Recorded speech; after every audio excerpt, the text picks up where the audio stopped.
ኦፔዲዮ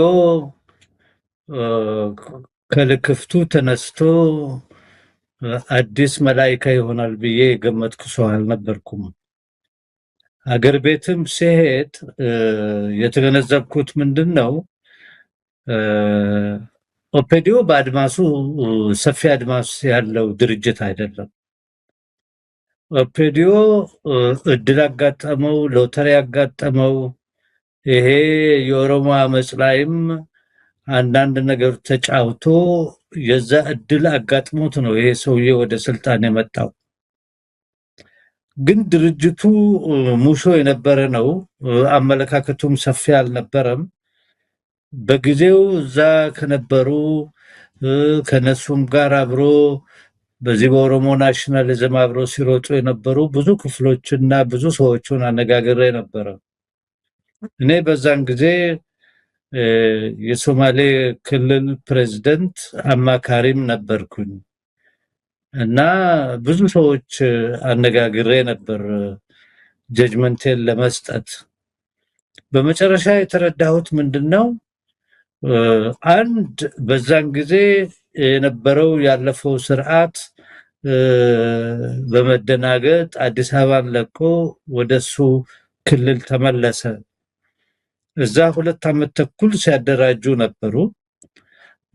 በቴሌቪዥን ከፍተኛ ፕሮፓጋንዳ ሲያደርጉ ነበር። ባላንስ ኦፍ ፎርስን ስታየው እነሱ ታክቲካል ጥፋቶች ባያደርጉ ኖሮ ጠቅላይ ሚኒስትር አብይ ለ1 ዓመት ተኩል ለ2 ዓመት መኖር አይችልም ነበር። አፍንጫውን ብሎ ስልጣኑን ይዞ ነበር። ምክንያቱም ከማንኛውም የኢትዮጵያ ክፍል በተደራጀ መልኩ የተደራጀ ድርጅት መሆኑን ቁልጭ ባለመልኩ አስመዝግቦ ነበር። ወደ ትግራይ ተመለሱ። 2 ዓመት ተኩል እዛ አደራጁ። 250 ሺህ ሚሊሻ መለመሉ። እዛ ያለውን የኢትዮጵያን ጦር ደግሞ ከበቡና የሚያደርጉትን አደረጉ። አብዛኛው የሀገሪቷን መሳሪያንም በእጃቸው ላይ ነው ያለው። አልፎ ደግሞ ራሱ አብይ ፓርላማ መጥቶ እንደተናገረው 70% ወደ 80% የነበሩት ኦፊሰሮች እነሱ ብቻ ነበሩ። እሱ ራሱ ነው ያለው። ጀነራሎቹ እነሱ ናቸው፣ ኮሎኔሎቹ እነሱ ናቸው።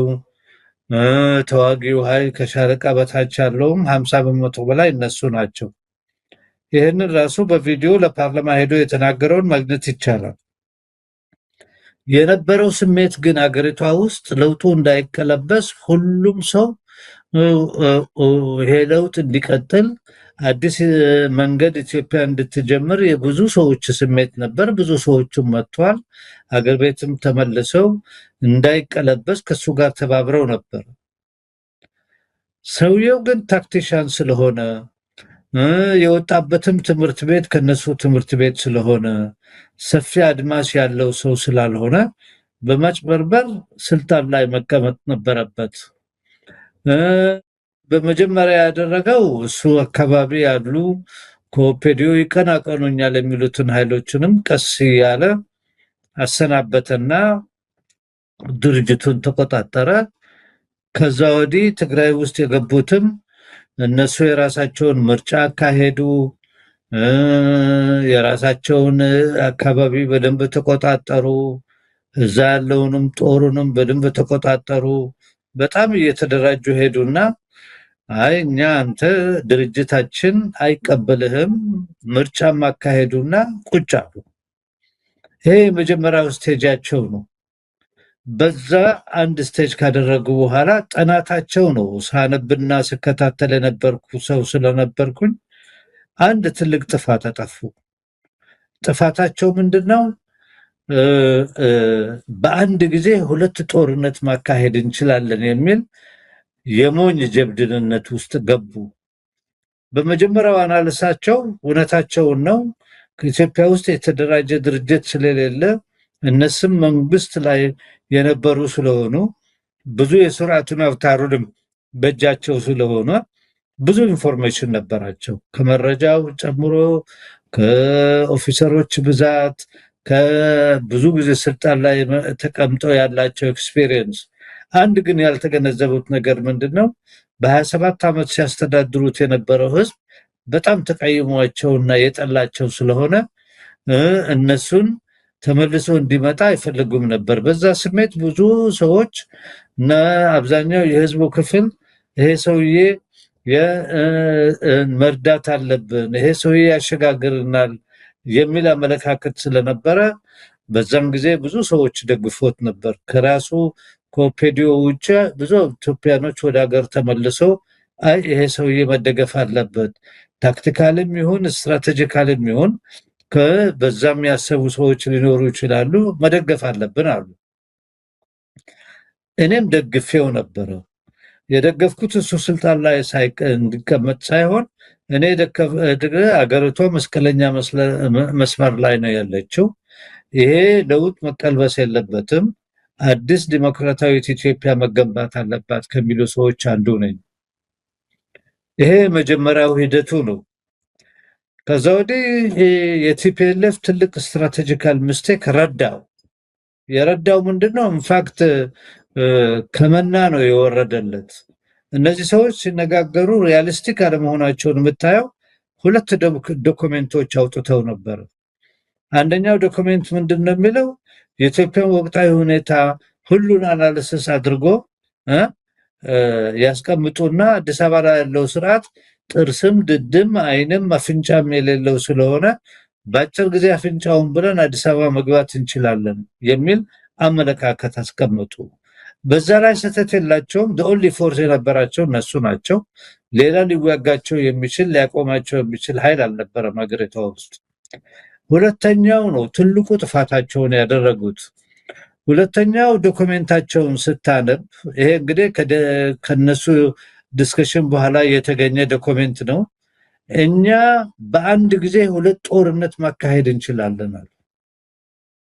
ሁለት ጦርነት፣ አንድ ስርዓቱንም ያለውን የአብይን ስርዓት ገልብጠን እንይዛለን፣ አልፎ ተርሞ ሁለተኛውን ጦርነት ኤርትራን ወግተን አስመራ በቀላሉ እንገባለን አሉ። እዚህ ላይ ነው ትልቅ ራሱ ስዬ በቴሌቪዥን ወጥቶ ኤርትራ ውስጥ አሮጊትና ሽማግሌ ነው፣ ፕሬዝዳንቱም ሽማግሌ ናቸው፣ ምናምን አይስክሪም እየበላን አስመራ እንገባለን በአጭር ጊዜ ውስጥ ያለን ኃይል ጠንካራ ነው ብሎ ፎክሮ በትግራይ ቴሌቪዥን ተናግሯል። ያንንም በትግራይ ቴሌቪዥን ማንም ኢትዮጵያዊ ፈትሾ ማግኘት ይችላል። እዚህ ላይ ነው እንግዲህ አየህ እነሱ ከኤርትራ እየሸሹ የሚመጡትን ወጣቶች የነሱ መረጃ ኢንተርቪው ያደረገ ሲወስድ ያው እነዚህ ወጣቶቹን መረጃ ኢንፎርሜሽን በደንብ ሳያበጥሩ ምን ሳይሉ ምናምን ያንን እንዳለ ነው ያመኑት። መጨረሻ ላይ ኤርትራ ላይ ወደ 100 ሚሳኤል ወረወሩና ኤርትራን ይጋብዙና ያው ጦርነቱ ይካሄዳል። ከዛ ወዲህ ተሸንፎ ቀልጠው የፕሪቶሪያ ስምምነት ላይ ይገባሉ። የፕሪቶሪያ ስምምነትንም እንዲያድናቸው ወይንም ደግሞ የጻፈው ምን ያለውም አውሮፕላን ይልክና ከጅቡቲ የተረፉትን ሰብስቦ ጅቡቲ ካመጣ በኋላ አንዳንዶቹን ወደ ዩጋንዳ ልከው የቀረውትን ይዘው ወደ ፕሪቶሪያ ሳውት አፍሪካ መጧቸው። ከዛ ወዲህ አብይም ተደውሎለት መጣ። እሱ አሸናፊ ሆኖ አዲስ አግሪመንት ያደርጋል። ከዛ ወዲህ ፕሪቶሪያ አግሪመንት የሚባል ይፈረማል። አሁን ጥያቄው ምንድነው? አንተ አሸንፈህ እንደገና ከተሸነፈ ኃይል ጋር አንድ ጠረጴዛ ላይ መቀመጥህ ራስህ በራስህ የምትመካ ስላልሆንክ፣ እሱ ግን የራሱ ከመጣ በኋላ ያንን ከፈረመ በኋላ የፈለገውና አመለካከቱ ቲፒኤልኤፍን ለሁለት ከፋፍሎ መግዛት የሚችለውን አቅርቦ ከዛ ወዲህ ቀስ እያለ እየተጠናከረ ወደ ሰሜን መሸጋገር ፈለገ። በዛ ባስቀመጠው ስትራቴጂ ምንድነው? እሱም በጦርነቱ ጊዜ ከረዱት ክፍሎች ካደ። አንደኛው ፋኖ ነው። ሁለተኛው የኤርትራ ጦር ነው፣ የኤርትራ መንግስት የኤርትራ ጦር ነው። ሶስተኛው ደግሞ የኢትዮጵያ ሞላው ህዝብ ነው። እነዚህን ሁሉ ካደና ሌላ አላያንስ መፍጠር ፈለገ። ይሄ የፕሪቶሪያን ስምምነቱንም የፈጠሩለት የጻፉት ምን ያሉት ያ ድንክዬው አሜሪካዊው ነው። አሁን ጃማይካ ነው ምናምን ዌስት ኢንዲስ ውስጥ አምባሳደር የተደረገ ካስፈረማቸው በኋላ ወረቀቱን ተቀደዳና ባስኬት ላይ ወረወረው። ቀስ እያሉ እነዚህ ተገንጥለው አየህ የአሜሪካን ኢምፔሪያሊዝም አንደርስታንዲንጉ መደባዊ ጥናት አጥንቶ ነበር። በቲፒኤልኤፍ ትክክለኛ ውሳኔንም ወስነዋል። ይሄ ስልጣን ላይ ሆኖ ሀብት በኮረፕሽን ጀነራል ይሁን ምን ይሁን ብዙ ሀብት ያፈሩ የዛው የቲፒኤልኤፍ አባል የሆኑ ሀብታቸው ደግሞ በአብዛኛው ያለው አዲስ አበባ ነው። ስለዚህ ያንን ሀብት ሉዝ ለማድረግ ስለማይፈልጉ ቀስ ብለው አብይ ላይ ተለጠፉ። አሁን እሱ ጋር አሉ፣ ብልጽግናም ሆነዋል። ሌሎቹ ያው ሰርቫይቭ ያደረጉት አሁን እንደገና እንደምንም ብለው ተሰባስበው ትንሽ አቅማቸውን እያጠናከሩ እንትን ብሎ አሁን አስጊ ሆነውበታል። ሌላው ፖይንት ደግሞ ኢሚዲየትሊ እሱ ይሄንን ከፈረመ በኋላ ጭንቅላቱ ላይ የመጣው ፋኖ ነው። ፋኖን ጫማውንም ሱሪውንም መቀነቱን ማስፈታለው። አያ አናሊሲሳቸው ቬሪ ሻሎው እና ጠባብ ነው። እሱ የገመተው ምንድነው ቲፒኤልኤፍ እንደዛ ከተበተነና አንዳንዶቹም እኔ ጋ አሽከር ሆነው ከመጡ ፋኖ ከቲፒኤልኤፍ በጣም ያነሰ ድርጅት ነው፣ ጥቂት ነው የተዋጋው። ስለዚህ ፋኖን ቶሎ ብዬ በሚሊተሪ ኃይል ማጥፋት አለብኝ ብሎ ያስባል። ስለዚህ ፋኖን መውጋት አለብን፣ መሳሪያውን ማስፈታት አለብን። የአማራ ክልል እንደ ድሮ በሙስሊም መተዳደር አለበት። እዚህ ላይ ትልቅ ጥፋት ያጠፋው ምንድነው? አማራ ክልል ውስጥ ኦልሞስት ወደ 20 ምናምን ዓመት ቀስ ያለ እየጋለ ቀስ ያለ ወደ ላይ እየወጣ ቀስ ያለ እያገረመረመ እኛ የሌላ ሰው አሽከራ እንሆንም የሚለው ፎርስ እንትን እያለ መጣ። አየህ፣ የአማራን ናሽናሊዝምን መረዳት አልቻሉም። የአማራ ናሽናሊዝምን የፈጠረው ወያኔ ነው። ወያኔ ስርዓቱን ከያዘ በኋላ አዲስ አበባ ላይ ለአማራ ያስቀመጠላቸው ሁለት ስሎጋን ነው፣ ትምክህተኛና ነፍጠኛ የሚል ታግ ነው የሰጣቸው። አሁን እኔ ከነሱ ጋር የማልስማማው በዚህ ታግ በመጀመሪያ ደረጃ ትምክህተኛ አመለካከት ነው፣ አየር ነው፣ የምትጨብጠው አይደለም። አንድ ህዝብ ደግሞ እንደ ህዝብ ትምክህተኛ ሊሆን አይችልም። ሁለተኛ ነፍጠኛ ለሚለው ነፍጠኛ መደብ ነው። በአንድ ጊዜ የኢኮኖሚክ መደብ የነበረ ደቡብና ሌላውን ቦታ ፔዛንቱን እያሰቃየ መሬቱን ነጥቆ ምናምን ሲኖር የነበረ የፊውዳል ስርዓቱ አባል ነው። ይሄ ግን በአብዮቱ በመሬት አዋጅ እንዳለ እንደ መደብ ተከስክሶ ሞቷል። ለምንድን ነው ታዲያ አንተ የሞተ መደብን ከተኛበት ወይንም ከተቀበረበት ፈልቅቀህ ለማውጣት የምትፈልገው? ለምንስ መጠቀም ስለፈለክ ነው? ይሄንን በቀጠሉ ቁጥር ብዙ ኢትዮጵያዊ አማሮች እየተቀየሙ እየገረማቸው በዛም አርጩሜ እየተገረፉ ከብዙ በነበሩበት ቦታዎችም እየተባረሩ እየተሰቃዩ መጡ። የዛ ውጤት ነው ፕሮፌሰሩ ከዚህ በፊት ፖለቲካ ገብቶ የማያውቁ እሳቸውም ተበሳጭተው ደብረ ብርሃን ላይ ተሰባስበው መላው አማራው የሚል ድርጅት ሊወጣ የቻለው ከዛ ነው። ትንሽ ወያኔም እንደሄደ ምናምን ብዕድን ራሱ ይሄ ጥገኛው ድርጅት ራሱ እነሱ በጻፉት በኢትዮጵያ ሻማ የተጠቀለለ የአማራ ናሽናሊዝም የሚል ደግሞ ወደ 35 ፔጅ የሆነ ጽሑፍ አውጥተዋል። ይሄ ሁሉ የሚያሳየው አማራ ክልል ውስጥ ብዙ ችግሮች እንዳሉና ነገሮች እንደ ድሮ እነሱ እንደመሰላቸው ሊገዙት አለመቻላቸው ነው። በመጨረሻው ያው ፋኖ መጣ። ፋኖም በትጥቅና በምን መጀመሪያ ላይ የሱ አላየንስ ነበሩ። አንደኛ ፋኖ፣ ሁለተኛ ኤርትራ፣ ሶስተኛ ብልጽግና። አሁን ይሄንን ሁሉ እርግፍ አድርጎ እሱ በሚፈልገው መንገድ ማቀናበር ስለፈለገ ፋኖን ተዋጋ። ያው ኤታማዦር ሹሙ እንዳለው ሱሪውንም መቀነቱም ጫማውንም እናስፈታለን ብሎ የዛሬ 4 ዓመት ጥልቅ ብሎ አማራ ክልል ገብቶ ይኸው አሁን እየተሸነፈ ጦሩም እዛው እጅ እየሰጠ ኢቨን አዋጊ ኃይሎቹም እየሞቱ እንትን እያሉ ባለፉት 3 ሳምንት እንዳውም የባሰ ስንት ኮሎኔሎች ስንት ኦፊሰሮች ያለቁበት ነው።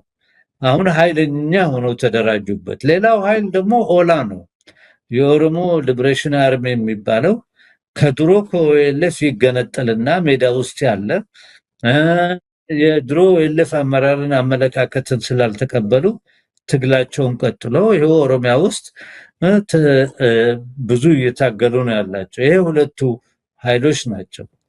ሶስተኛው ከኤርትራ ጋር የነበረውን ግንኙነት ሁሉ አቋርጦ እንደውም ኤርትራን እንደ ትልቅ ጠላት አድርጎ አስቀምጧል። አሁን ቅድም እንደምትጠቅሰው በመጨረሻ ደረጃ ሰሜን ውስጥ ያለው ሁኔታ ሌላ መልክ ይዞ እየተቀራረቡ ምን እያሉ ስለመጡ ጽምዶ በሚለው አመለካከት አሁን ወደ አንድ ጥቅል ላይ ገብቷል። ምክንያቱም ጽምዶ ራሱ የፍልስፍና ጉዳይ ነው።